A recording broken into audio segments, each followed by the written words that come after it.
¿cómo notarán esta línea de luz y que esté en chance más oscuro ya se hizo de noche? Entonces, bueno, igual veamos cómo nos va ya. Sí creo que se va a ver, la verdad, esta grabada de video nocturna ya. Entonces, ¿qué va a pasar? Ahorita ya pasamos a ajustes e interpolaciones, entonces vamos a ver raíces en este video ya, cómo obtener raíces de funciones, ¿sí? Entonces voy a bajar la pantalla para que no se vea esa línea, ¿sí? Y ya, ahí está fresco. Entonces, miren, bueno, tal vez ahí está mejor. A ver, ajá, ya. Entonces, raíces de funciones, ¿ya? Raíces de funciones. Entonces, bueno, primero que nada, ¿qué es una raíz de una función? Ya me refiero a todos los valores que puede tomar la variable independiente de una función, tal que hace que la función, la imagen sea cero, ¿no? Que hace que la función se haga cero.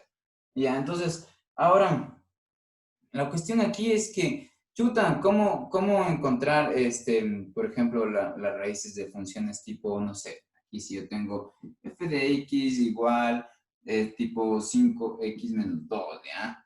Entonces, bueno, aquí es fresco, ¿no? Porque en este tipo de función lo que puedo hacer es coger la función, igualar a cero y despejar el x, ¿no? En pocas decir, bueno, cuando esta cosa se va a hacer cero, veamos, entonces planteamos la proposición matemática en la que esta función es cero y de ahí vemos cuál es el valor compatible con eso. Es decir, en pocas vemos cuál es el valor de x que va a hacer que se haga verdad esta expresión matemática y ese va a ser el x que en efecto hace que la función sea cero, ¿no es cierto? Entonces aquí está fresco, no va a ser en pocas 2/5, ¿no es cierto? El 2 pasó al otro lado y de ahí paso el 5 a dividir. Ya, pero supónganse que yo tengo esto.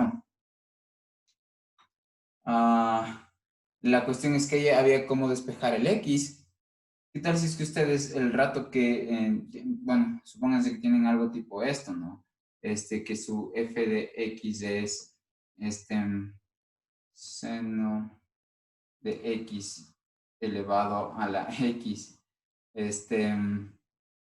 Si por menos, no sé, y aquí yo tendré, por ejemplo, el logaritmo natural,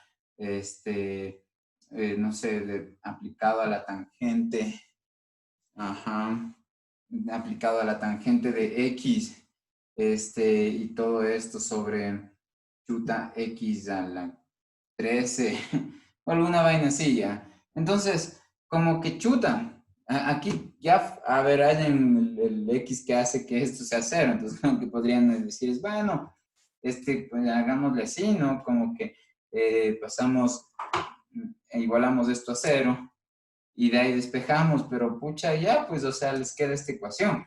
¿Cómo despejan de ahí x, cachan? Entonces es como que sí está fregado, ¿no es cierto? En este caso. Entonces, ¿qué pasa si ustedes tienen tienen que hallar la raíz de una función? Sí, por ejemplo, sí, o sea, van a haber muchos casos donde eso sea una necesidad, ya de que en efecto conozcan la raíz de la función. Y bueno, una opción sería que cojan el octave y dibujen la función y vean cuándo cruza por el eje X, ¿no es cierto? La función. Pero eso está como que bien incompetente ya hacer eso ya. Simplemente porque, digamos que el hallar la raíz de una función puede ser simplemente uno de los muchos pasos que ustedes tengan que hacer para poder realizar cierto proceso. Entonces, ustedes, la intención es que no estén constantemente supervisando qué rayos hacer, paso por paso, así pegado frente al computador, ¿ya? Me acuerdo que mis compañeros de ahí en el pregrado de física que hacían tesis acerca de biofísica, dejaban en el computador, digamos, de la poli, sí, de cuando todavía no había supercomputador, pues dejaban haciéndole procesos, pucha, en varios días ya hasta que les bote un resultado, ¿sí cachan? Entonces, por ejemplo, los manes estaban así tratando de ver cómo se pliega cierta proteína, por ejemplo, ¿sí? Y la cuestión es que, chuta, eso sí les les toma un montón de pasos computacionalmente hablando. No van a estar ustedes ahí sentados viendo paso por paso qué pasa, ¿no? Es súper ineficiente eso, así que tenemos métodos, digamos, numéricos que nos van a ayudar a lograr esto, ¿ya? Nuestro objetivo de encontrar las raíces de las funciones, ¿ya? Entonces, ¿cómo sería esto, ya? Déjenme ver si puedo acercarle un chance más, así está más clarito, ¿ya? Entonces, primero que nada, veamos el método de la bisección. O sea, les voy yo a contar cómo sería el método de la bisección, pero ustedes de deber lo van a programar, ¿ya? Bisección, sí. Ahora, espero no estar cometiendo una falta ortográfica horrible aquí ya, pero bueno, perdonarán nomás, ¿ya? Entonces, ahora, la cuestión es que algo que sabemos nosotros en las funciones es que a ustedes les digo que no van a necesitar o no sería recomendable que no usen el gráfico, pero ahorita para graficar, para explicar, pues voy a graficar, ¿ya? Entonces, fíjense en lo siguiente. Cualquier función que tenga una o más raíces, esta función de ley va a cortar gráficamente por el eje X en algún punto. Si es que su función es continua, la única manera en la que corte el eje X es que si es que, digamos, algún rato tuvo imágenes de esa función en la parte superior sobre el eje X, termine llegando hasta la parte debajo del eje X. Y si es que la función tuvo en algún punto algún valor negativo en sus imágenes, sí va a tener una raíz, quiere decir que en algún rato va a cortar si va a tener una raíz, quiere decir que en algún momento va a tener también puntos que van a estar por encima del eje X. Es decir, miren, por ejemplo, esta función, ¿ya? Entonces, esa función de ahí es como que justo cruza. ¿Qué significa que cruce por el eje X o que tenga gráficamente una raíz, que tenga una forma como esta, o puede ir hacia, digamos, de izquierda a derecha y, así, y yendo como que hacia abajo también? Eso es lo que trataba de explicar hace un momento, ¿no es cierto? Entonces, solo déjenme aquí, le hago más chévere, ¿ya? Entonces, esa raíz, digamos, justo esto de aquí va a ser mi valor R de raíz, que es el que estoy yo buscando, ¿sí o qué? Ahora la cuestión es que cómo yo atino dónde llegar. Entonces, el método de la bisección dice, verás, tú primero tienes que dar dos valores, cualquiera. Entonces, esos valores les voy a llamar A y aquí voy a dar un valor B, ¿sí? Entonces, ¿cómo sin graficar yo me doy cuenta que el intervalo que estoy yo dando al inicio de valores en efecto contiene la raíz? Bueno, noten que si esta es mi función f de x, ¿no es cierto?, de la cual yo quiero obtener la raíz, ¿sí? Yo me puedo dar cuenta de algo, ¿no? Y es que, digamos,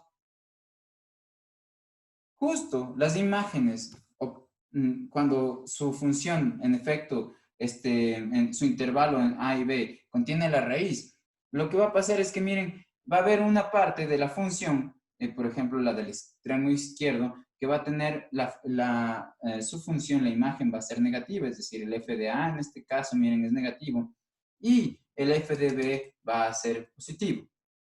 Es justo lo que traté de relatar al inicio, ¿no?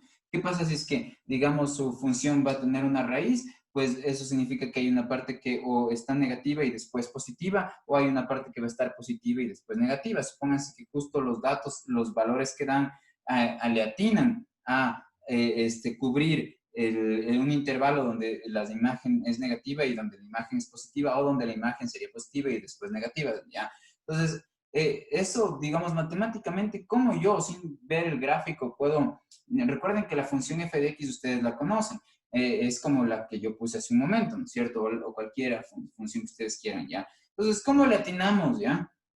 Entonces, la cuestión es que primero dan los dos números y la cosa es que quieren ver si es que le atinaron a el intervalo que dan, contener la raíz de él. Entonces, ¿cómo saber eso? Pues simplemente miren, como el f de a en este caso va a ser un número negativo y el f de b va a ser un número positivo, entonces el producto de los dos, digamos, me tiene que dar negativo. Siempre que el producto de las imágenes de los números que yo doy me da negativo, eso me diría que justo el intervalo de valores que yo estoy dando, pues contiene la raíz. Entonces, en el caso en el que, por ejemplo, la función empiece aquí y vaya hacia acá, entonces ahí yo tendré que el f de a va a ser positivo y que el f de b va a ser negativo, y otra vez, si multiplico la imagen de f de a por, perdón, el f de a por el f de b, eso también me va a dar negativo. Fíjense que qué pasa si es que yo, entonces en pocas palabras lo que estoy tratando de decir aquí es que, digamos, el truco sería que si es que yo tengo f de a por f de b, y esto es negativo. Entonces, esto es un buen indicio, ¿no? Esto simplemente me diría que, si es que logro tener esto me diría que sí, en efecto, la raíz está en el intervalo entre A y B, ¿ya? Pero, por ejemplo, si es que yo hago f de A producto por f de B, esto me da positivo. Entonces, miren, el problema ahí sería que yo estoy teniendo, por ejemplo, sin darme cuenta, gráficamente aquí estoy explicando qué es lo que sucede, pero como les digo, sin graficar, ustedes podrían simplemente hacer este producto y darse cuenta, ¿ya? Pero, ¿cuál es el caso en el que este producto les dé positivo? Pues, por ejemplo, si ustedes toman el b por acá, si tomaran el b por aquí, la imagen de la función también sería negativa, ¿no es cierto? Entonces, negativo con negativo da positivo, ¿ya? O qué tal si es que, por ejemplo, dan el a por acá. Entonces, ahí el f de a es positivo y el f de b también es positivo, y positivo con positivo, pues también da positivo. Entonces, en ambos casos, aquí, esto de aquí corresponde a que el intervalo no contiene a la raíz, ¿sí? Mientras que esta información de acá corresponde a cuando sí contiene el intervalo AB a la raíz, ¿cierto? Ya, entonces ahora, ¿de qué nos serviría a nosotros conocer que hay un intervalo justo ese, que separa de números que nosotros dimos al inicio? Chuta, le atinamos a que ese par de números cubre un intervalo que contiene la raíz. En que nosotros ahora vamos a acorralar, una vez que tenemos ese conocimiento, vamos a acorralar a la raíz. ¿Cómo? Es decir, vamos a hacer que este intervalo sea cada vez más pequeño, más pequeño, más pequeño, más pequeño, y de manera que yo me voy acercando hasta el R. ¿Cómo voy a ir haciendo eso? Pues lo primero que haría es encontrar el punto medio entre A y B, ¿sí? Entonces, piénsenle cómo encontrarán el punto medio entre A y B. Entonces, antes de que piensen, en pocas lo que yo voy a pedirle al Octave es lo siguiente, ¿no? Primero que me diga esto, si es que es verdad o no. Si es que le pregunto, ¿este producto es negativo o positivo? Ya. Entonces, si es que el Octave me responde que sí es positivo, entonces digo, muy bien. Ahora lo que voy a hacer es a ese intervalo le voy a reducir, ¿sí? Y ya. Entonces, ¿cómo yo reduciría el intervalo? Ya. Entonces, miren, para que me salga el dibujito, voy a coger el A más acá, ¿ya? Entonces, pónganse que el A le pusieron. Ya, entonces, ahora lo que van a hacer es encontrar el punto medio. Entonces, este punto medio yo le voy a llamar C, por ejemplo, ¿sí? Entonces, ahora lo que yo haría es, miren, al hallar el punto medio, mi intervalo original se partió en dos intervalos. Entonces, de entre estos dos intervalos, yo gráficamente puedo notar que uno de esos no contiene al R. Si yo hago f de C por f de B, me va a dar positivo. Y eso me diría que no tiene el F, ¿no es cierto? Entonces, lo que va a pasar es que el C al estar introducido y al abrir dos intervalos, el C se convierte digamos, por un lado, se convierte en el extremo izquierdo del intervalo cuando yo considero el intervalo CB, y por otro lado se debería convertir en el extremo derecho del intervalo cuando yo tomo el intervalo AC, ¿no es cierto? Entonces ustedes le pueden decir al Octave que siempre, digamos, o el rato que vayan programando, lo programen de manera que tome el valor que corresponde al extremo izquierdo de su intervalo y un valor que corresponde al extremo derecho de su intervalo, y haga estas comparaciones, ¿no es cierto? Ya, entonces miren, digamos, le dirían al Octave, mira, ¿qué tal si es que tomas del intervalo CB y le piden que haga esta prueba? ¿No es cierto? Que evalúe la imagen del extremo izquierdo y la imagen del extremo derecho y haga el producto, y si es que les da positivo, pues que descarte que el ER esté ahí. Y entonces, si descarta que el ER esté ahí, pues entonces se va al otro intervalo, ¿sí? Entonces, al irse al otro intervalo, ya, le digo al Octave que evalúe f de A y f de C. Entonces, es decir, ahí lo que le pediría es, ¿no es cierto? Mira, primero haz f de A por f de C. Perdón, f de C por f de B, ¿no es cierto? ¿Sí? Y le pregunto si es que esto es negativo, y entonces el Octave, por ejemplo, le pregunto, ¿qué onda con esto? ¿Sí? ¿Es positivo o negativo? Y el Octave me va a decir, no, pues en este caso, por ejemplo, es positivo, ¿sí? Entonces ahí desecho, ¿no es cierto? Este caso, que el intervalo CB contenga el R y lo que el octave va a terminar haciendo es, le dicen, bueno, entonces elige el otro intervalo. Entonces ahí, el rato de elegir el otro intervalo, lo que haría es multiplicar ahora sí f de A por f de C. Y le preguntan, ¿qué onda con esto? ¿Sí? Y entonces ahí el octave va a decir, no, sí, mira, en efecto, aquí sí es, esto sí es menor a cero, ¿sí? Porque fíjense, aquí da negativo y aquí da positivo, el producto va a dar negativo. Entonces, en efecto, el R sí está en este intervalo más pequeño. Entonces, se dan cuenta cómo inicialmente teníamos un intervalo más grande y ahora le vamos acorralando y después vamos a sacar el valor medio y de este intervalo para este intervalo nuevo volver a partirlo en dos y volver a hacer esta serie de preguntas al octave, ¿ya? Toma del intervalo original, toma, como se parten dos subintervalos, toma un subintervalo, hace esta comparación y si es que no está el R en ese intervalo, entonces le dicen al octave que haga la comparación con el otro intervalo. ¿Cuál comparación? Que compare o que pruebe si es que este producto es positivo o negativo, ¿cierto? Ya, ahora, ¿cómo van a hallar el C? Digamos, para hallar el C es el punto medio, ¿no es cierto? Entonces, digamos, ¿qué pensarían que tienen que hacer? Tomar, por ejemplo, al B y restarle A y dividir para 2. Entonces, pongamos los números, ¿ya? ¿Qué tal si le ponemos 5 y este 7? ¿Sí? Y entonces, miren qué pasa si ustedes cogerían el B y le restan el A y dividen para 2 para hallar el punto medio. Entonces, lo que llegarían a tener es que 7 menos 5 es 2 y dividen para 2 es 1. Entonces, ustedes dirían que el C estaría ubicado en la posición 1, es decir, por acá. Entonces, no tiene sentido hacer eso, ¿no es cierto? Pero ¿qué tal si es que para hallar el punto medio, a partir desde el origen de coordenadas donde voy a ubicar yo el punto medio para encontrar ese valor, entonces ahí lo que podrían hacer es tomar el 7, tomar el 5 y dividir para 2. Entonces, fíjense, pero sumar, ¿no? El 7 con el 5. Entonces, en ese caso tienen 7 más 5, 12, dividido para 2, 6. Y en efecto, ¿no? El 6 sí está, es el punto medio entre el 5 y el 7. Cuando se cuenta desde el 0, podemos encontrar el punto medio así, ¿no es cierto? Entonces, en general, lo que vamos a hacer es justo encontrar mi C como tomando el extremo derecho de mi intervalo más el extremo izquierdo del intervalo y dividiendo para 2. Entonces, el primer C que voy a encontrar, digamos, sería mi C sub 1, se obtendría de esa forma, ¿no es cierto? Este es mi primer C sub 1. Ahora, una vez que yo ya me doy cuenta que en efecto la raíz está en el intervalo, en el subintervalo de la izquierda, entonces yo tranquilamente le puedo pedir al octave que haga una asignación.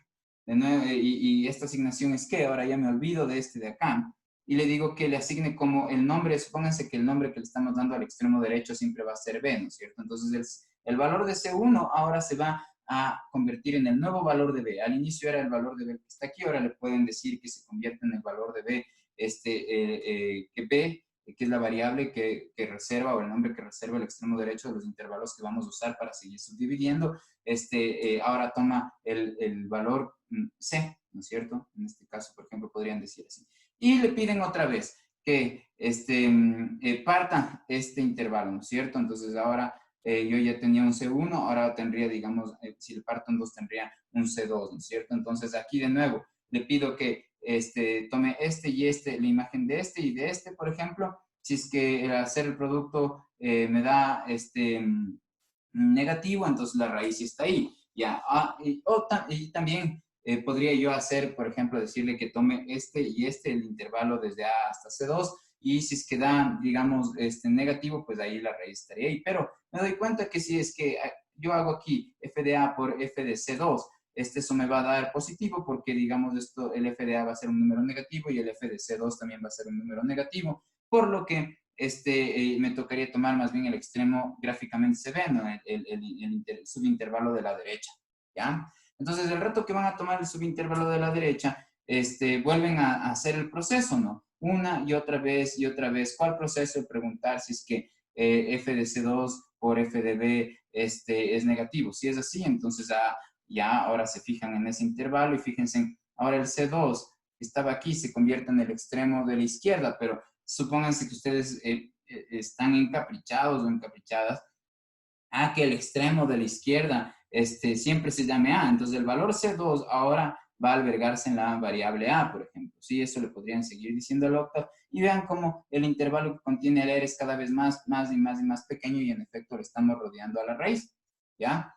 Esa iteración tendrían que hacer una y otra y otra y otra vez. ¿Hasta qué? Hasta que tengan un criterio para parar, ¿ya? Entonces, ¿cuál va a ser su criterio para parar de hacer esas cosas? El criterio para parar puede ser, hay algunos, ¿sí? Pero el criterio para parar en este caso podrían hacerle que si ustedes hacen f de c, ¿sí? Es decir, evalúan f en cada uno de los Cs que van obteniendo, ¿no? O sea, van a tener un f de c 1, después de f de s2, de f de c3, así. Entonces, algún rato van a tener un f de cn, donde este f de cn ya sea lo suficientemente pequeño, con suficientemente pequeño, me refiero a que ya esté muy cerca de ser cero. Entonces, si es que f de cn, supónganse que les da ya cero, entonces el c sub n ya es la raíz. Entonces, lo que buscarían es que hacer estas iteraciones, o sea, proponer al octave que multiplique las imágenes, ¿no es cierto?, de estos números que vamos obteniendo, y después partiendo el intervalo en dos, donde sí está la raíz, ¿no es cierto? ¿Y hasta cuándo va a ser ese proceso? Hasta que, digamos, esto de aquí, este f de c sub n, sea muy pequeño. Ya, supónganse que no quieren que llegue exactamente a ser cero, quieren aproximarse a la raíz, ¿ya? ¿Qué es lo que van a comúnmente hacer cuando ya usen el método numérico, ¿no? Aproximarse hacia la raíz, por ejemplo, aproximarse cuánto. Entonces, aproximarse cuánto, pues eso depende de la tolerancia, ya de que ustedes quieran poner una tolerancia. Quiere decir en este caso cuánto toleran ustedes de error que haya, ¿ya? Entonces, supónganse que le piden que el valor absoluto, es decir, que esto nos dé, que esto, supónganse que da un valor bien pequeñito, tipo 0.0005, ¿ya? O menos 0.0005. Hasta ahí ya nos gustaría la aproximación que ya está buena, ya nos gustaría parar la iteración, ¿ya? Porque a veces, o sea, supónganse que chuta la raíz es un número con 28 millones de decimales, ¿ya? Entonces, como que chuta, no, tal vez necesitemos solamente la raíz con los 4 primeros decimales correctos. Entonces, ustedes ahí, por ejemplo, pedirían que esto, que siga la iteración hasta que se cumpla que esto de aquí es menor o igual a un valor tipo 0.0001, ¿ya? Entonces, miren, ahí es que le están diciendo con esto, ¿ya? Que siga haciendo la iteración, por ejemplo, hasta que la imagen de su función f tienda a ser 1. ¿Cuánto es este tender y no ser? ¿Cuán cercano al cero quieren que sea, no? ¿Cuán cercano a la raíz quieren que sea, sí? Que tiende a ser cero, perdón, ¿no es cierto? ¿Cuán cercano a la raíz quieren que sea? Pues esto ya depende de la tolerancia que ustedes ponen. Entonces, este número lo dan ustedes, ya pueden querer que simplemente sea muy cercano el valor de C sub n, es decir, el valor de la raíz al valor correcto, con más ceros, aquí pueden poner más ceros o menos, ya depende cuán preciso quieren que sea el método. ¿Ya? Entonces, eso va a quedar como para que averigüen si ustedes buscan en internet método de la bisección de ley, hay bastantes cómo programar, pueden inspirarse en eso. Si es que piensan como simplemente copiar y mandarme, vean, yo no tengo una forma como, pucha, no soy su papá, o sea, y más importante de todo, no soy su conciencia. Miren, de tantas cosas que pasan en el país y en el mundo últimamente ya, honestamente pienso que cualquier sistema político, económico que exista va a fracasar si es que, digamos, seguimos con una especie de aire de hacernos los vivos unos con respecto a otros, ya. Así es que está dentro de nosotros como si hubiéramos nacido una especie de máxima que sea como estar sobre otro, ya, o subyugar a otra persona, pucha, estar así lleno de poder para que, puta, no sé, me estén dando a mí, me estén rindiendo pleitesía a los otros seres humanos. Eso de ponerse sobre otro ser humano o sobre la situación de manera tramposa, si es que esa vaina no se acaba. Puede pasar cualquier cosa que cualquier pucha, líder o lo que sea, que igual va a seguir siendo la sociedad una pendejada, ¿ya? Entonces, digamos, hasta que no hay una especie de búsqueda interna de como de virtud, ya, como que de buscar que independientemente de que nos miren o no lo que hacemos, hacer las cosas correctas. Entonces, para nosotros mismos, ¿no? Para que sea ese un bien valorable, como la alegría, como algo deseable, para que le dé sentido a nuestras vidas. Chuta, eso sí, pienso yo ya, haría que cualquier sistema económico, lo que sea al menos menos cruel, ¿ya? Entonces, por favor, si es que incluso piensan ya mandarme algo que pucha ya está hecho por otra persona, al menos entiéndanlo, ¿ya? ¿Por qué no me están haciendo ningún bien a mí? O sea, para mí es una pendejada tener que trabajar, que calificar más cosas, ¿ya? Es como trabajo extra, digamos, innecesario tener que mandarles muchos más deberes para calificarles. Si es que ustedes simplemente cogen y no analizan nada lo que me están mandando, es como que nada, me están poniendo una especie de trabajo innecesario porque no estoy evaluando nada a ustedes, ¿sí cachan? Entonces, eso nomás, ¿ya? Entonces, con el deber ese pilas. Ahora, como capítulo de raíces, ¿ya? Con respecto a cómo inicialmente hubiera estado pensado, o como por ejemplo ustedes pueden verle en Wenshen, notarán que está bien sintetizado lo que les estoy explicando y lo que les voy a explicar en el resto del video.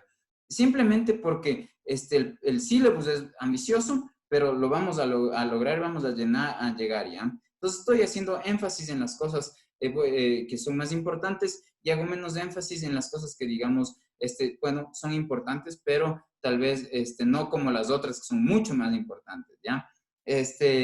Obtener las raíces, les estoy enseñando, digamos, las partes esenciales, conocer las velocidades de convergencia de las raíces, o por ejemplo, notar si es que va a converger o no, si es que ustedes tratan de usar un método que no vamos a ver, que es el de punto fijo, donde ahí, por ejemplo, a veces no converge. Esto viene a ser como una especie de cultura general de, bueno, no tanto ya, de los métodos numéricos. Algo que va a ser sustancial para su enseñanza, pues son estos tres métodos que vamos a ver. El primero que les acabo de delinear ahorita de esta forma, y ahorita el método de Newton y después el método de la secante, ¿ya? Entonces, ahora vamos a ver método de Newton, ¿sí? Entonces, el siguiente método es justo para encontrar raíces de funciones, va a ser nuestro método de Newton. Capaz que aquí está más iluminado en esta parte, así, ¿ya? Solo voy a tratar de no escribir en esa raya de luz, ¿ya? Entonces, esto está por acá, así, ¿ya? Entonces, método de Newton. Ya, claro, Newton es la máquina, ¿no? O sea, pucha, este man, pues es el de los genios más gigantes, ¿no? Al menos en este tipo de cosas, ¿no? Hay genios poetas, genios de artistas, genios de, pucha, de las emociones, de todo aspecto, ¿ya? Genios de vivir el momento y la vida en el presente, como, pucha, están barriendo y están en este momento y están así, no sé, completamente en la experiencia del vivir y de, digamos, la belleza de las cuestiones sencillas, por ejemplo, pucha, ya, genios, ¿no es cierto? Newton en esto, pucha, no solamente se inventó el cálculo diferencial, bueno, también junto con Leibniz, como me parece que ya les he mencionado algunas veces, que Leibniz también es, pucha, el mega pensador, ¿no? O bueno, fue, y además, pucha, las tres leyes de Newton, pues, son toda la mecánica, ¿no? En pocas. Entonces, y ya, también se propuso un método para el man, para encontrar raíces. Ahora, ¿cuál es la idea de Newton, ya? La idea de Newton es que asimismo partamos de un número que nosotros damos, ¿sí? Como que tenemos una función y nos dicen cuál es la raíz de esa función y dicen, a ver, 27. Ya, así como que dan cualquier número, ya. Y la cosa es que a partir de ese podamos, por un método iterativo, ya, es decir, que por un proceso en el que vamos haciendo una y otra vez el mismo proceso, repitiéndole, pero donde los datos que le ingresamos a este proceso son justo los datos de salida del proceso inicial. Es decir, un método iterativo va a tener algo, va a lucir como que de esta forma, ¿ya? Como que ustedes ingresan aquí un valor, supónganse que este es el valor x sub k, ¿ya?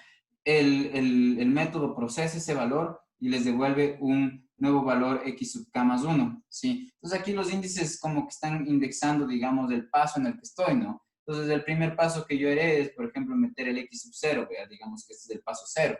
Después, entonces van a tener el valor x sub 1, ¿no es cierto?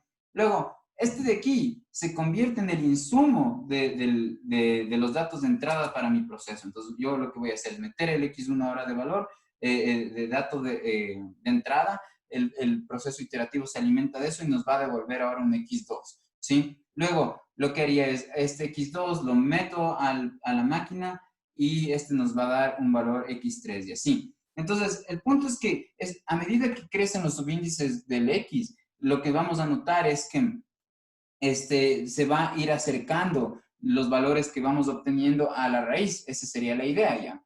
Entonces, si nosotros le vemos esto así como un proceso, ¿no es cierto? Esto es el proceso iterativo, ¿no es cierto?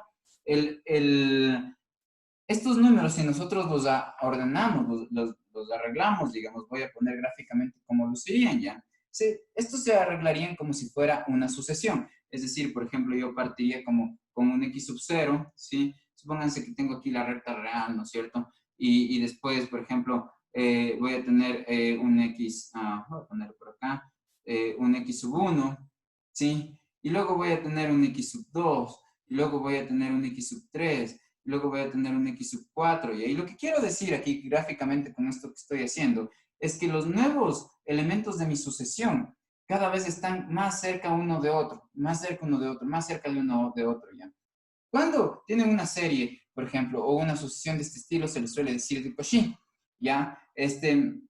Cuando a medida que los están más adelante en la subindexación de sus X o de sus elementos de su sucesión, cuando están yendo cada vez más adelante, más adelante, más adelante, ustedes cogen un par de elementos de esa sucesión y ustedes se dan cuenta que están cada vez más cerca, más cerca, más cerca, más cerca. Entonces, digamos, podríamos decir que nuestra sucesión va a converger o va a terminar llegando a mi raíz que busco, ¿ya? Entonces, este método, el método de Newton, en efecto, es un método que converge hacia la raíz, es decir, que cada vez se va a ir acercando más y más y más y más y va a terminar llegando a la raíz, ¿ya? Porque, por ejemplo, pueden haber otros métodos donde yo de un x sub 0, ¿sí? Y después doy un x sub 1 y después del x sub 2 ya no me sale como más cerca al x, a la r, que es nuestra raíz, sino que, por ejemplo, me salga por acá el x2. Y luego pido un x3 y el x3, por ejemplo, me sale por aquí. Y de ahí pido un x4 y me da por acá. ¿Sí? Y de ahí el X5, por ejemplo, me da por aquí. Entonces, si ven, es como que mi sucesión no está yendo hacia el R porque está yendo como aleatoriamente izquierda, derecha, así es como que, pucha, puede ser que nunca llegue al R y más bien se vaya todo hacia la izquierda, ¿ya? Entonces, el método de Newton sí va a converger. ¿De qué se trata, ya? Entonces, la idea de Newton aquí es bien simple, pero poderosa, ¿ya? Entonces, vamos a ver esto, ¿ya? Otra vez, plano cartesiano. No sé si cachen esa historia de Descartes. O sea, claro, el man piensa, dice, bueno, locos, estoy yo aquí. El man es un tipo espiritual, ¿no? Bueno, era. Y como que dice, ¿qué me hace a mí pensar que todo lo que yo adquiero a través de mis sentidos sea un reflejo de algo real? ¿Ya? ¿Qué tal si es que hay una especie de demonio que tiene como una especie de poder sobrenatural que siempre trata de engañarme y las experiencias inmediatas que yo tengo ante el ojo de la mente, por ejemplo, no corresponden a lo real, sino son engaños, ¿ya? Entonces el man empieza a dudar de todo, ¿no? Y empieza a dudar sistemáticamente. Entonces dice, bueno, ya yo, o sea, no tengo un argumento para excluir eso, ¿no?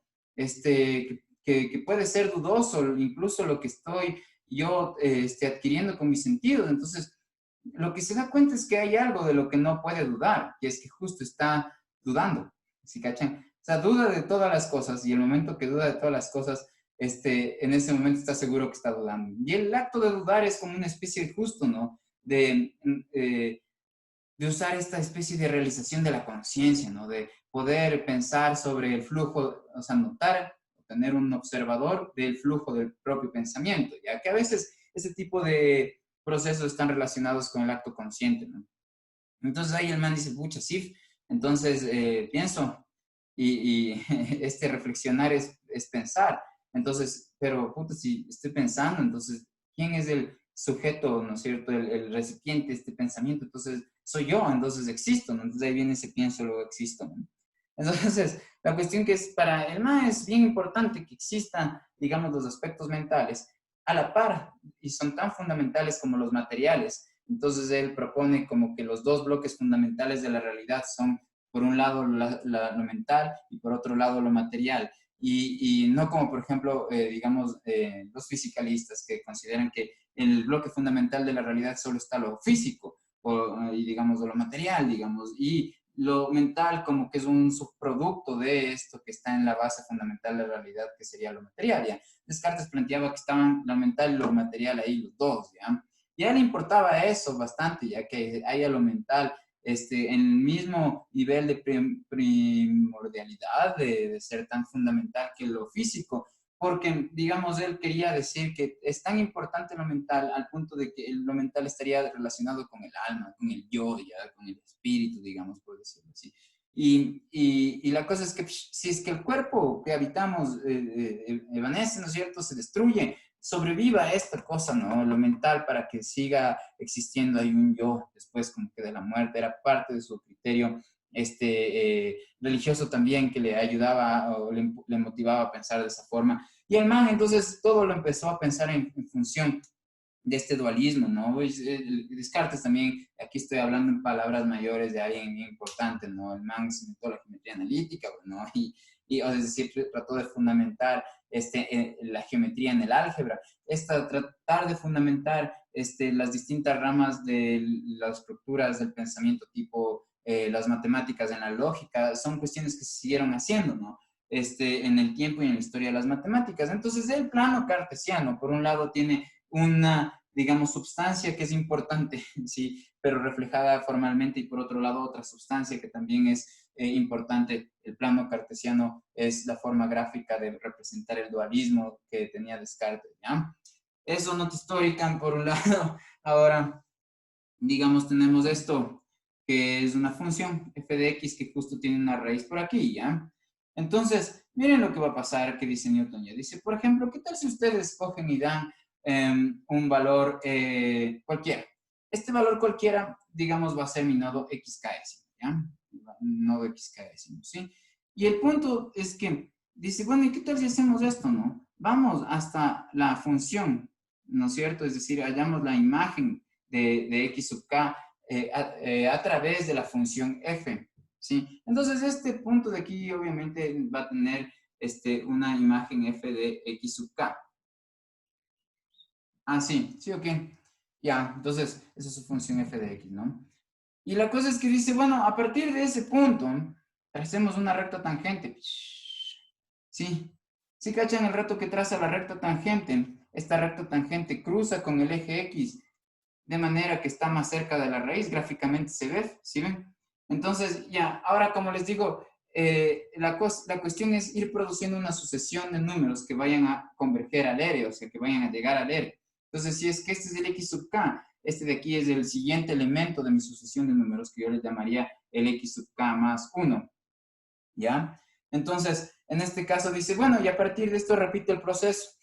Entonces repito el proceso, me voy hacia arriba y de ahí ya llevo esta, ¿no es cierto?, imagen, bueno, bueno, lo importante es que el punto donde llegué gráficamente, yo vuelvo a trazar una recta tangente. Y si ven como vuelvo a estar más y más y más cerca del ERE. Entonces este proceso tengo que hacerle una y otra vez hasta estar bien cerca del ERE, ¿sí? Entonces, ¿cuál es el proceso desde el punto de vista matemático, ya que lo hemos visto gráficamente, ¿sí? Entonces, la cuestión es que lo que yo voy a hacer es lo mismo que voy a hacer para ir del x sub k al x sub k más 1. Es lo mismo que yo voy a terminar haciendo para ir del x sub k más 1 al x sub k más 2 y del x sub k más 2 al x sub k más 3. Es decir, es lo mismo que voy a seguir haciendo cuando yo parto de un nodo y voy al siguiente nodo, ¿sí? O de un elemento de la sucesión al siguiente elemento de la sucesión.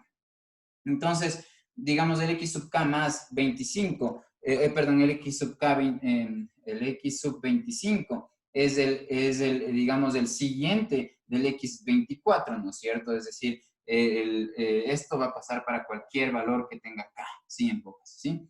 Entonces, ¿qué es esto que va a pasar? Pues que yo voy a partir del x sub k y voy a llegar a un x sub k más 1 haciendo este truquito gráfico. ¿Pero qué significa en términos operativos este truquito gráfico? ¿Ya? Entonces, fíjense lo siguiente. Yo de ley puedo admitir lo siguiente, ya que yo puedo llegar a x sub k más 1 si es que yo parto del x sub k y a esto le quito un delta x, ¿sí? ¿Ya? Entonces, yo parto del x sub k y le voy a quitar un delta X. Ya, aguanten un segundín. Ajá. Ahora, ¿qué es el delta X? El delta X es justo esta distancia, ¿cachen? Esta de aquí hasta acá. Esto es mi delta X. ¿Sí? Entonces, siendo así, ya estaría fresco. Ahora la cuestión es que ¿qué es, qué es la única cuestión aquí desconocida para poder llegar al X sub k más 1? Es justo que yo no sé el delta X, ¿sí cachan? Porque lo que yo conozco es, bueno, el nodo inicial, ¿por qué? Porque yo lo asumo, lo supongo, es decir, yo digo primero, bueno, partamos del valor 87, ¿ya? Y de ahí lo que yo conozco es la función. Entonces, ¿cómo? La cuestión aquí sería es cómo yo expresar este delta X en base a las cuestiones que yo sí conozco. Recuerden, lo que yo sí conozco es el X sub k y la función.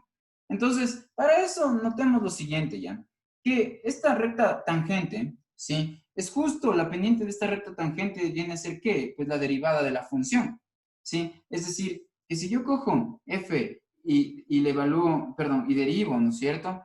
Y le evalúo en x sub k, ¿qué es lo que voy a tener? Como esta es una línea recta, entonces voy a tener la pendiente de la línea recta. Es decir, eso por definición, bueno, más bien, no, para definición, pero bueno, cuando se analiza la derivada, nosotros podemos decir que gráficamente la derivada es la pendiente de la recta tangente a un punto, ¿no? Cuando yo pregunto, ¿cuánto es la derivada de la función f en el punto x sub k? Pues yo terminaría diciendo que es la pendiente de la recta negrita que tengo aquí. Ya. Entonces, siendo así, ya sabemos que esto va a ser igual a la pendiente. Pero por otro lado tenemos conocimiento acerca de la pendiente. Nosotros sabemos que la pendiente le podemos hallar, digamos, notando el triángulo rectángulo justo que tengo aquí. Fíjense en este triángulo rectángulo. ¿Cómo? Miren, la pendiente me dice cuán alzadita, cuán elevada está esta línea o cuán acostadita está, ¿no es cierto? Y para eso lo que hacemos es, digamos, poner en el numerador esta longitud y dividimos para esta longitud de acá, ¿sí cachan? Entonces, en pocas, la pendiente en este caso va a ser esta longitud, la altura de este lado, y esa altura yo sí conozco, pues ¿por qué? Porque es f de x sub k. La altura desde aquí hasta acá es la imagen de la función f evaluada en x sub k. Entonces esta altura yo sé que es f de x sub k. Es decir, el lado paradito del triángulo rectángulo es este, que tiene esa longitud. Y le divido, ¿para qué? Para la longitud del lado acostado en el triángulo rectángulo, que en este caso es el delta x, ¿no? Entonces yo pongo aquí delta x. ¿Sí? Ya. Entonces ya de aquí ya tengo facilazo. ¿Por qué? Porque miren, yo ya sé que la pendiente es esto. Entonces en vez de poner aquí m, ya puedo poner simplemente f de x sub k sobre delta x, ¿no es cierto? Es decir, yo ya puedo poner aquí f de x sub k sobre el delta x, ¿ya? Y ahora, ¿qué voy a hacer? Simplemente yo necesito despejar el delta x nomás. ¿Por qué? Porque el delta x de aquí ya me viene en función de cuestiones que yo puedo conocer. ¿Por qué? Porque yo, ya que conozco la función, le puedo derivar y evaluarla en x sub k. Y el x sub k también lo conozco porque es el número que yo doy. ¿Ya? Entonces, escuchan bien Newton, ¿no? Entonces, digamos, mi delta x es simplemente eso que está ahí. ¿Ya? ¿Qué hice? Simplemente despejé, no, pues esto multiplicar, eso dividir. ¿Ya? Entonces, eso significa que para yo encontrar mi delta, que digo mi x sub k más 1, es decir, el elemento siguiente en la sucesión que va a converger al valor r, yo puedo hacer lo siguiente, en vez de poner aquí delta x, pues simplemente pondré lo siguiente, voy a tener que mi x sub k más 1 va a ser igual al x sub k menos mi delta x, pero mi delta x es esto, entonces yo pondré f de x sub k sobre f' de x sub k, así. Y esto de aquí es lo que hay que hacer una y otra vez, y otra vez, y otra vez. Esta es la maquinita. ¿Se acuerdan que les dije que va a procesar los datos? ¿Por qué? Porque ¿qué es lo que me pide esta máquina? Me pide datos de entrada. Entonces yo al inicio, por ejemplo, voy a poner, miren, aquí el x sub k que representa, representa el nodo presente o digamos el elemento presente de la sucesión. ¿Y qué es lo que me va a dar de salida esta maquinita? Me va a dar el elemento posterior, ¿no es cierto? Entonces yo meto, por ejemplo, el x0. ¿Sí? Entonces, si yo meto aquí el x0, lo que me va a dar de resultado es el X1, ¿no es cierto? Ahora, cojo ese X1 y le pongo como nodo presente. Y el rato que yo hago estas operaciones sobre el X1, pues me va a dar de respuesta el X2.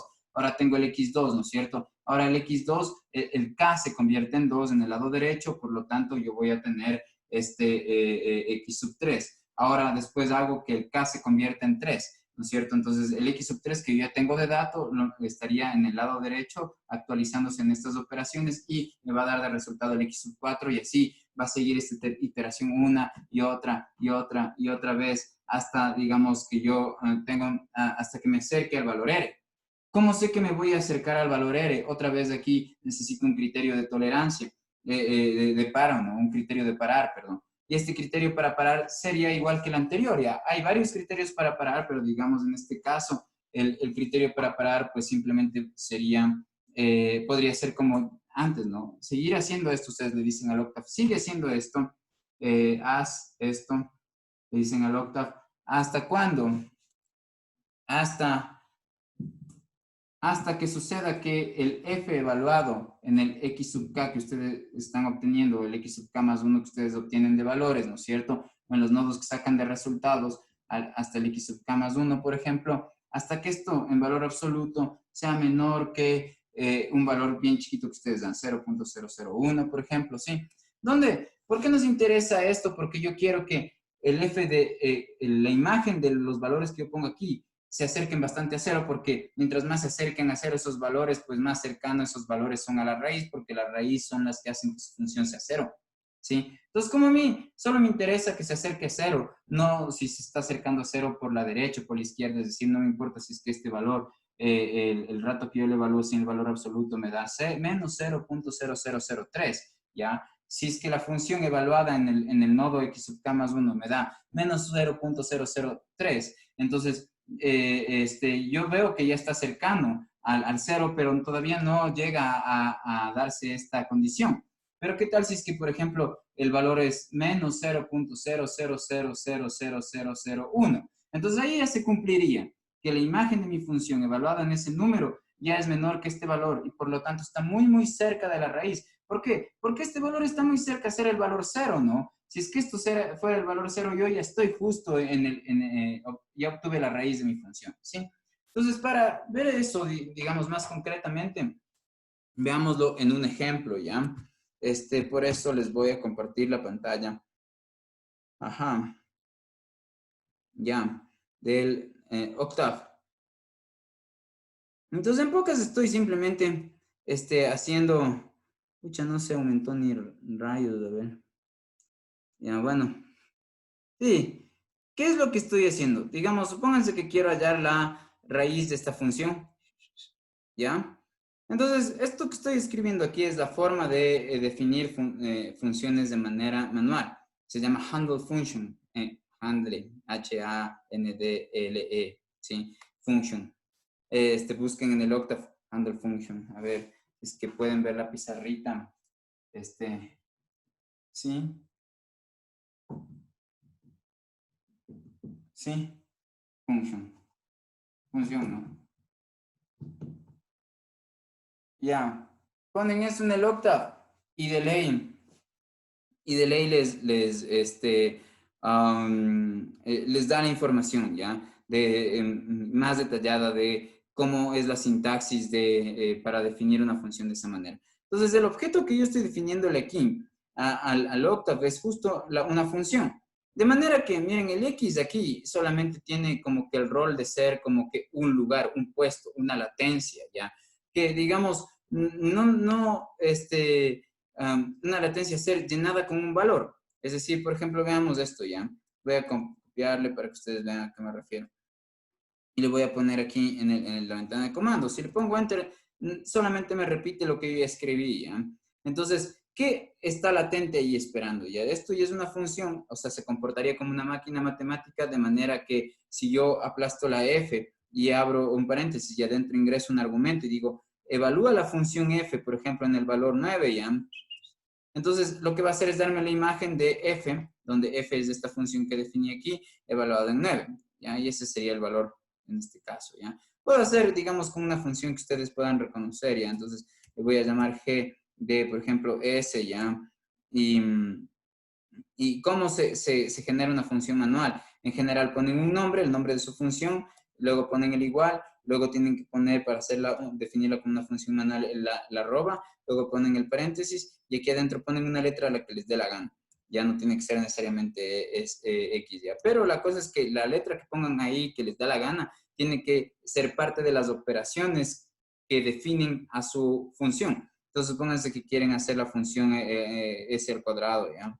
Entonces, bueno, ya le voy a poner simplemente así, ya, al cuadrado, ¿sí? Y le pongo más, 1, ¿ya? Entonces, ya después yo puedo simplemente, miren, reemplazar ahí un valor. O sea, por ejemplo, ¿qué tal si yo pongo G de, 3, ¿ya? Entonces, ahí me va a dar ¿cuánto? 10, ¿no? Entonces, miren, 10, ¿ya? Ahora, la cosa es que lo interesante es que yo puedo incluso generar una función que evalúe todos y cada uno de los elementos de cierto vector, ¿ya? Entonces, por ejemplo, voy a definir el vector X, ¿ya? Pero, por ejemplo, voy a definir el vector X. ¿Como cuál? Digamos, el vector de coordenadas 1 y 3, ¿ya? Y después, por ejemplo, ¿qué tal si es que yo quiero evaluar mi G en X? Me va a dar aquí un error. ¿Por qué? Porque yo no estoy definiendo, digamos, las operaciones cuando definí el G acá arriba para que pueda trabajar sobre los vectores. Pero ahora voy a hacer eso, ¿ya? Entonces voy a hacer eso. ¿Ya? Entonces, ¿qué voy a hacer ahorita? Voy a definir mi misma función G, de S.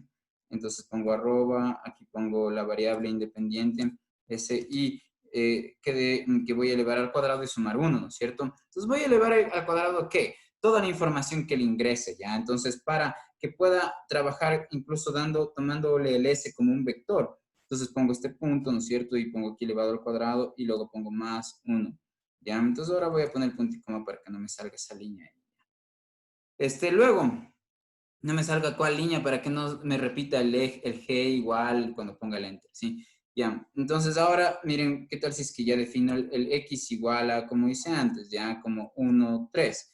Entonces, miren, ¿qué pasaría si es que el G recibe el valor igual a 1 en vez de S, ¿no es cierto? Entonces lo que haría es 1 al cuadrado más 1, entonces eso me va a dar 2. Luego, ¿qué pasa si es que yo en vez de el 1 reemplazar el 3?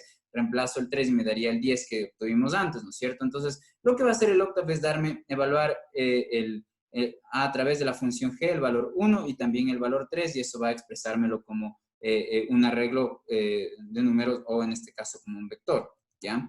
Entonces, lo que voy a hacer es, fíjense, cojo g y le aplico aquí x y ahí me da 2 y 10, ¿sí cachan? Bacán, entonces, espero que sí cachen.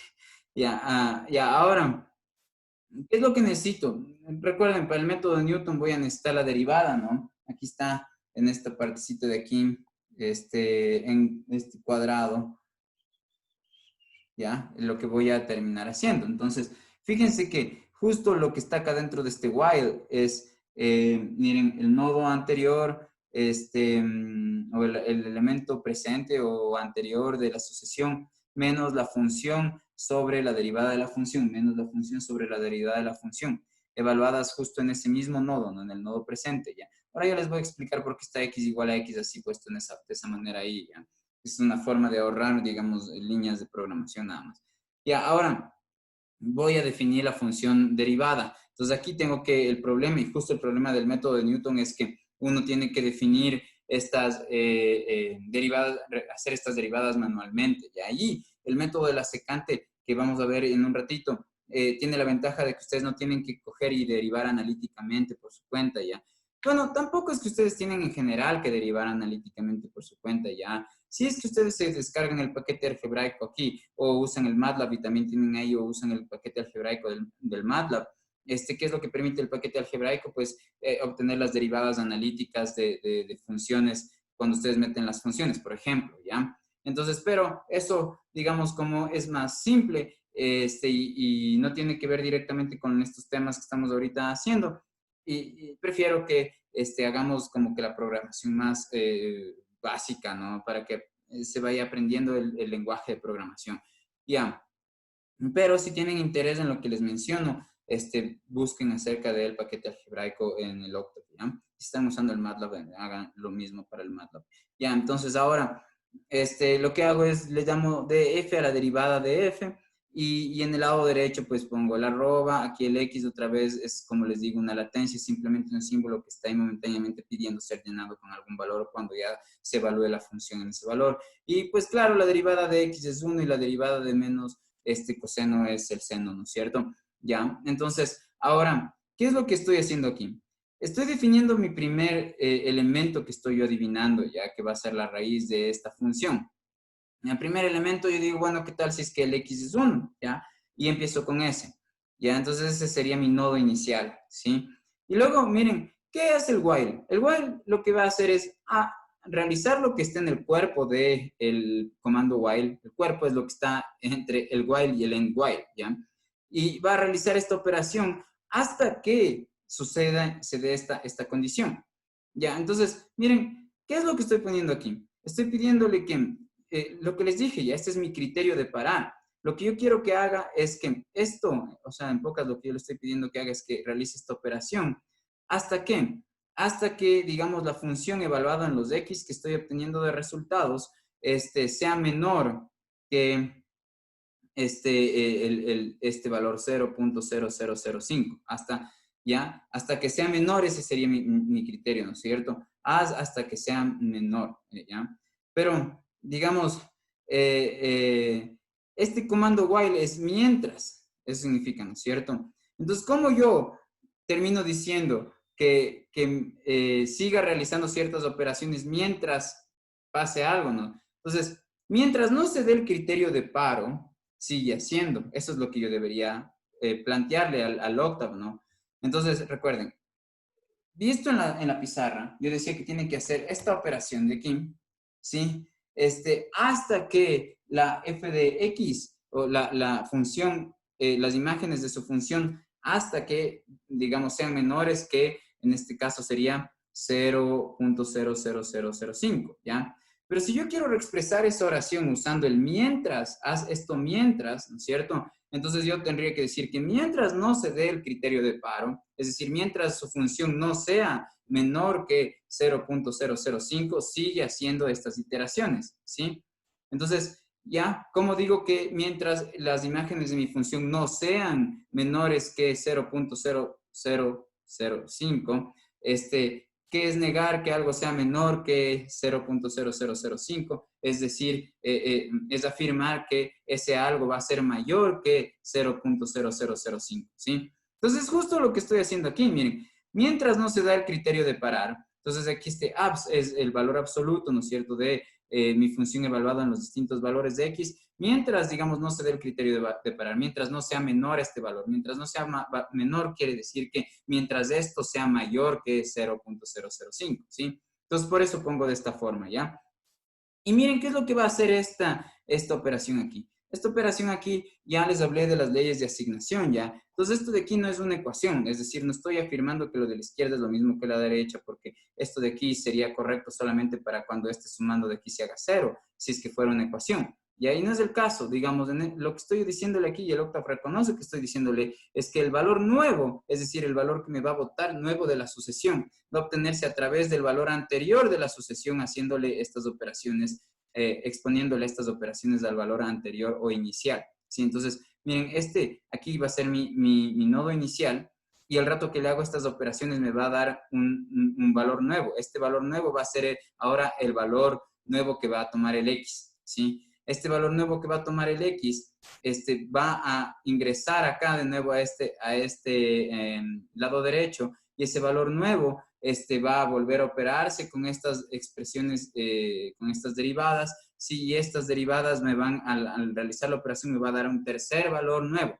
Ese tercer valor nuevo momentáneamente va a ser el nuevo valor de X. Y este nuevo valor de X ahora va a hacerse el valor antiguo de X. ¿Para qué? Para poder operarse con este sumando y darme un valor nuevo de X. Y tiene que hacer esto una y otra y otra y otra y otra vez hasta que la función en valor absoluto evaluada en el X que estoy obteniendo de resultado siga siendo mayor a 0.0005. ¿Por qué? Porque cuando ya es igual o es menor que esta tolerancia, 0.005, entonces ahí ya se detiene. ¿Por qué? Porque ahí ya significa que mi función ya está muy cerca, la imagen de mi función para ese valor de x está muy cerca al 0, y entonces ese valor ya es, digamos, el más cercano a la raíz, ¿ya? Entonces, veamos qué hace, ¿no es cierto?, el comando, ¿ya? Entonces, en este caso, la respuesta es simplemente, nos vamos a la ventana de comandos y la respuesta es esta, ¿ya? Ahora no estoy seguro si cuando les mostraba la ventana de comandos podían ver, yo creo que sí, ojalá. Este, pero si no, veámosle directamente, ¿ya? Clear, CC. Si no podían ver cuando yo hablaba y les hablaba de la ventana de comandos, porque eso a veces pasa en Zoom. Entonces voy a copiar para que puedan ver, ¿ya? Ya, eso. Ese es el valor. Ya ese sería como que la raíz de la función, 0.73911, ¿ya? Ahora lo que quiero mostrarles es los pasos que hace, ¿ya? Entonces voy a quitar este punto y coma para que vaya mostrando cuántos pasos hacen, cuántos pasos llega a la respuesta, ¿ya? Entonces fíjense que yo parto del valor 1, ¿sí?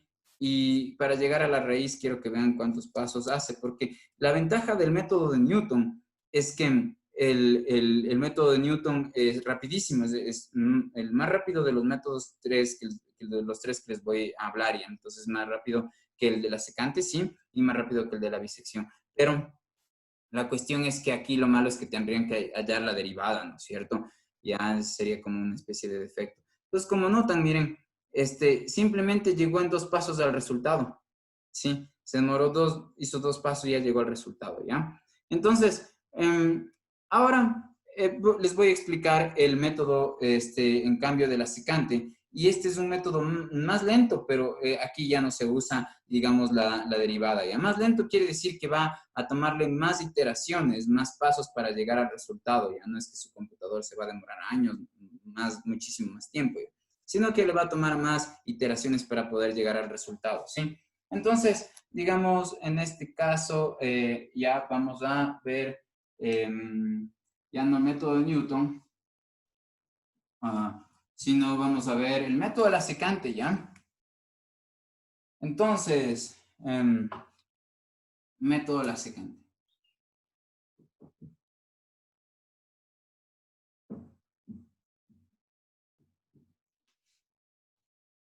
Ya, qué menso. Justo escribí sobre la línea de luz. Ya, bueno, método de la secante, sí me cachan, ¿no? Bueno, por acá, si yo escribo por aquí, así, entonces, por acá, método de la secante.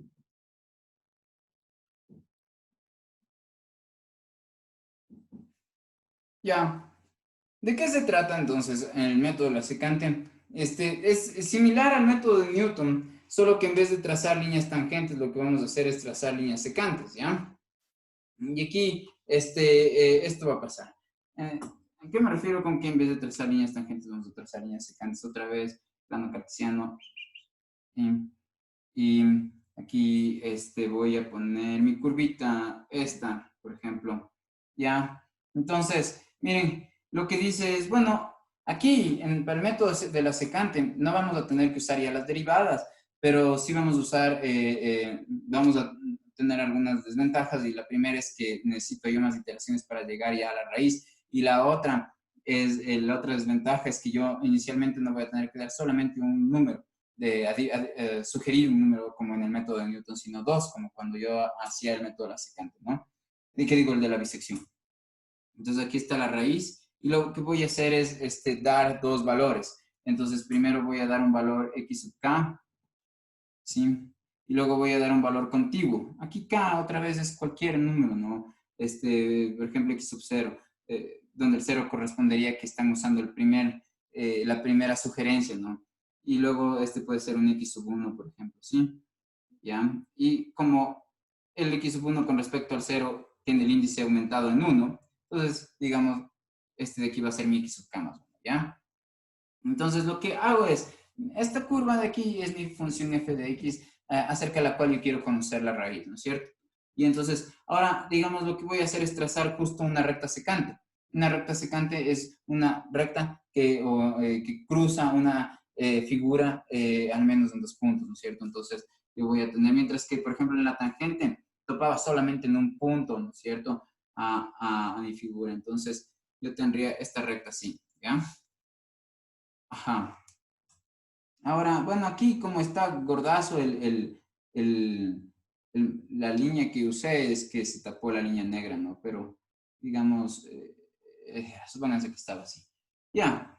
Entonces, como ven, la recta secante también se va acercando a la raíz como en el método de Newton, ¿no? O sea, yo tendría que este sería mi x sub k más 2, es decir, yo parto de dos elementos de una sucesión y obtengo un tercer elemento de la sucesión. Como donde cruce, gráficamente al menos me puedo dar cuenta que el cómo tiene que ver con dónde cruza la recta secante con respecto al eje X, ¿ya? Entonces, y luego yo, por ejemplo, tomo este punto y este otro donde cruzaron, es decir, estos dos, y ahí trazo otra recta secante, y al trazar esa recta secante, pues voy a, digamos, tomo el punto de la imagen del f evaluado en x sub k más 1 y la imagen del f del x sub k más 2, ¿no es cierto? Esos puntos correspondientes de este punto y el de acá. Sí, me subo de aquí directamente hasta la función negra y me subo directamente desde aquí hasta la función negra, ¿sí? ¿Ya? Y entonces en ese caso yo debería trazar una recta secante que va desde aquí hasta acá, ¿sí? Y si ven que me voy acercando hacia el R, ¿ya? Entonces, ya, ¿cómo es este proceso de irme acercando? Para cómo genero X sub K más avanzados, ¿no es cierto? Con números más altos, digamos, como la subindexación del X cada vez empieza a ser mayor y de manera que converja hasta el R, la sucesión que estoy yo planteando.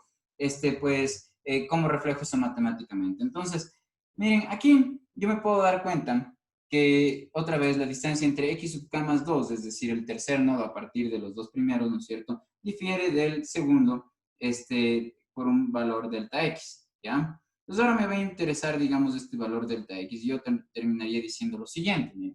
Yo terminaría, tengo este delta x. Entonces, yo también, como antes, podría terminar diciendo que el x sub k más 2, ¿no es cierto?, va a ser igual a mi x sub k más 1 menos mi delta x, ¿ya? Ahora, la cosa es que yo este delta x otra vez, yo no lo conozco y quiero plantearlo en términos de cuestiones que yo sí conozco. ¿Y qué es lo que sí conozco? Conozco mi función, conozco el nodo x sub k más 1 y el nodo x sub k. De manera que yo tranquilamente puedo, sí, de manera que yo tranquilamente puedo evaluar esta función en el nodo x sub k y en el nodo x sub k1 para poder inferir de alguna manera este delta x, ¿ya? Entonces, fíjense que, digamos, no, olvídense de la segunda secante que hice, ¿ya? Entonces le voy a borrar con el dedo así, ¿ya? Entonces, primero, solamente concentrémonos, digamos, en la primera recta secante que tenía, ¿no es cierto? Que es la línea roja. La línea roja, sí. Entonces, esta línea roja, ¿ya? Y esta línea roja, claro, como es una secante, entonces pasaba por aquí, pasaba por acá. Entonces, miren, aquí yo puedo, me doy cuenta de que tengo dos triángulos, ¿ya? Otra vez, todo esto va a tener que ver con la pendiente, ¿sí? Entonces, fíjense que la pendiente de esta línea roja la puedo hallar ya sea fijándome en el triángulo rectángulo que está aquí, este triángulo rectángulo, o, digamos, fijándome en este otro triángulo rectángulo, ¿sí? En este triángulo rectángulo que está acá. Ya, ahora solo que, ya. Entonces, ya sea que me fije en este triángulo rectángulo o en este triángulo rectángulo, voy a obtener las mismas pendientes, ¿ya? Pues la pendiente calculada con el triángulo de arriba, ¿cómo sería? ¿Sí? Entonces, el m calculado de la recta tangente, perdón, de esta recta secante, calculada con el triángulo de arriba sería esta longitud de aquí sobre esto de acá, ¿ya? Pero esta longitud de aquí yo sí puedo conocer. ¿Por qué? Porque esta longitud de aquí, perdón, esta longitud de aquí, ¿sí? Corresponde a restar a la altura que hay de aquí hasta acá, a la altura que hay de aquí hasta acá. Y en pocas de esas alturas yo sí conozco porque la altura que hay de aquí hasta acá va a ser mi función f evaluada en x sub k. Entonces, yo voy a coger f y le evalúo en x sub k, ¿sí? Y le resto, ¿no es cierto?, la altura que hay desde aquí hasta acá, que en pocas sería f evaluado en ¿qué? En x sub k más 1. Así. Noten que el más 1 es del subíndice, ¿no? Entonces aquí tendría x sub k más 1. Así, ¿ya? Listo. Y acá en el denominador que tengo que poner la longitud de esta base, de esta longitud, perdón, ¿no es cierto? Que es la misma longitud que hay de aquí a acá. Entonces, ¿qué tengo que poner ahí? Yo pusiera x sub k menos x sub k más 1, ¿sí? Entonces tuviera x sub k menos x sub k más 1. Sí, noten que esta distancia es justo eso, ¿no? Ya. Ahora, ¿cómo saco la pendiente? La misma pendiente m, ¿cómo la calcularía? Pero fijándome en el triángulo rectángulo que está aquí. Sí, entonces esa misma pendiente, ya esa misma pendiente yo le podría calcular, fíjense, así, simplemente esto de aquí, que es la longitud del lado que está parado del triángulo rectángulo, dividido para la longitud del lado que está acostado. Entonces ahí ya va a aparecer mi delta x. ¿Por qué? Porque esta longitud de x sí la conozco, es justo f de x sub k más 1, ¿sí? Y miren, acá abajo yo tendría mi delta x, ¿ya?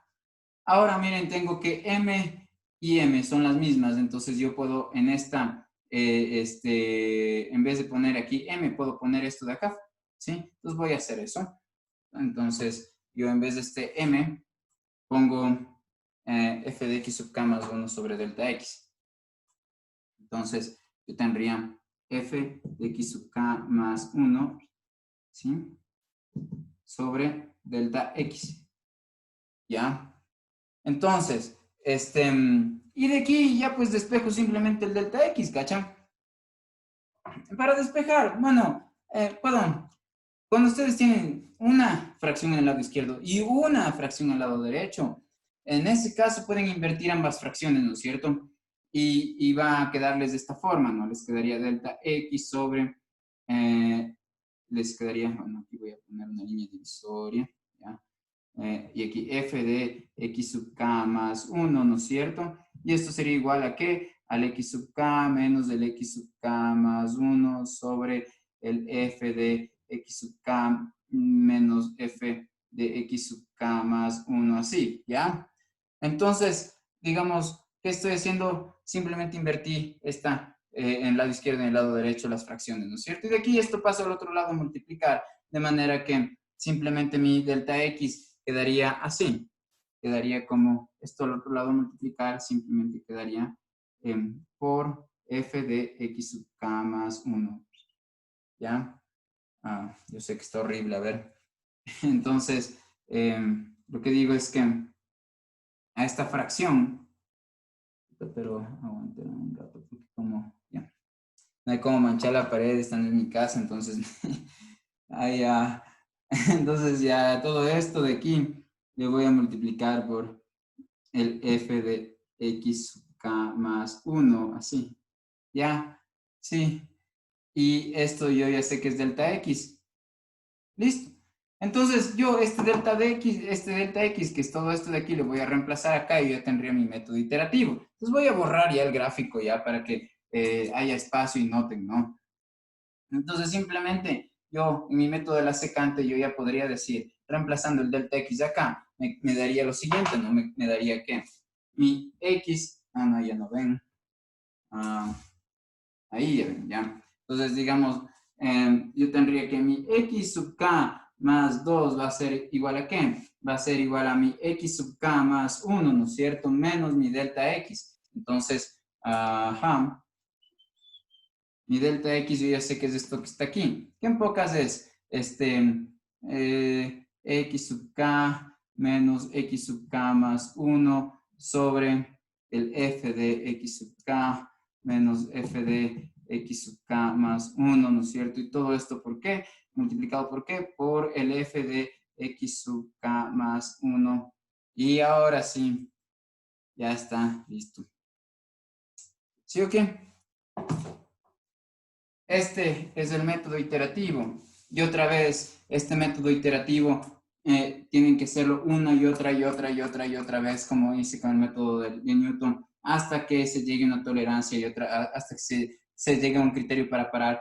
ese criterio para parar otra vez puede ser este, ¿no? Que f de el x, como hice antes, ¿no es cierto? O puede poner x más sub k más 2, sí, que son los resultados que van teniendo. Siempre y cuando esto tiene que hacerse hasta que llegue a ser menor o igual que cierto número que ustedes dan, donde este epsilon es un número pequeñito entre 0 y 1, ¿no es cierto? ¿Ya? Eso nomás de estos métodos, ¿ya?